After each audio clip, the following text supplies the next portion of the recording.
Hér ætlum við að sýna hvernig maður breytir réttindum þátttakanda í Edvinning-verkefnum inn á Edvinning Live svæðinu.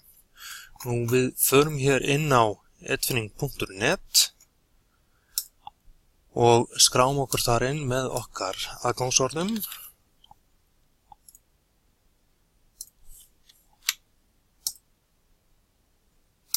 Þá erum við komin inn á Edvinning Live, sem þetta eiginlega skólasamfélag Edvinning, það sem kennarar geta komist í samband hver við annan, stofna verkefni, við erum á netnámskeiðum og fleira.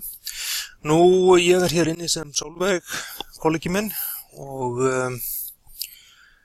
hún fer hér undir Projects, þar sem hún með sín verkefni. Og til þess að breyta réttindum, hún ætlar að breyta réttindum þáttakanda hér í þessu verkefni hér, þá fer hún hér í Manage Partners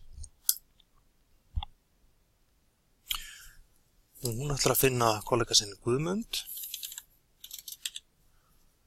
Markusson og þið sjáuð að hann administrator með sem sagt full stjórnendaréttindi inni í þessu verkefni og hún fer hér í fellilistan og gerir hann að member. Hún ætlar sem sagt af einhverjum ásökum, þá vill hún að hann sé aðeins meðlimur í verkefninu.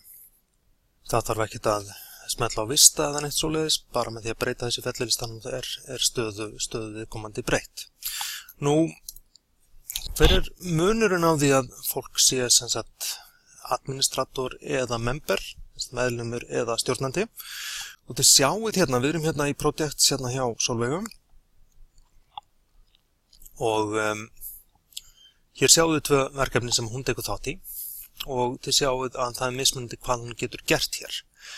Hér eins og við sýndum aðan hún stjórnandi, administrator og þar getur hún bætt við nýjum meðlimum, hún getur breytt réttindum eins og við vorum að gera og breytt einkennismynd verkefnisins og breytt lýsingu þess og hún getur loka verkefninu.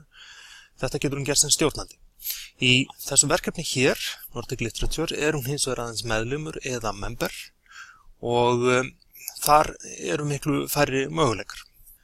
Þeir sem að stofna verkefni er alltaf fyrst stofnuð af tveimur kennurum, þeir eru sjálfkrafa með stjórnendaréttindi, en allir sem að þeir bjóða inn eru sjálfkrafa með meðlimaréttindi, með minni réttindi. Nú, það eru þá stofnendurnir sem að þurfa að gera aðra að stjórnendum og svo þeir sem konum með stjórnendaréttindi geta gert það líka.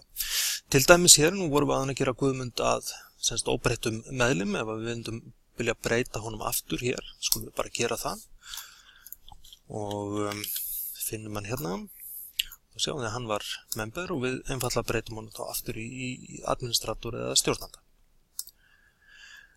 Nú, það verðt að taka til því að inn á TwinSpace svæðinu, samstarfssvæðinu sem að hvert verkefni fær, að þar erfast þessi réttindi. Þannig að þegar réttindum breytt hér inn á Edvinning Live, að þá breytast réttindin sömuleiðis inn á, TwinSpace. Og það eru önnur myndbönd hér TwinSpace svæðið, þar sem fjallað nánar það. En það svona sem réttindum þáttakanda í verkefnum breytt á Edvinning Live. Gangi ykkur vel.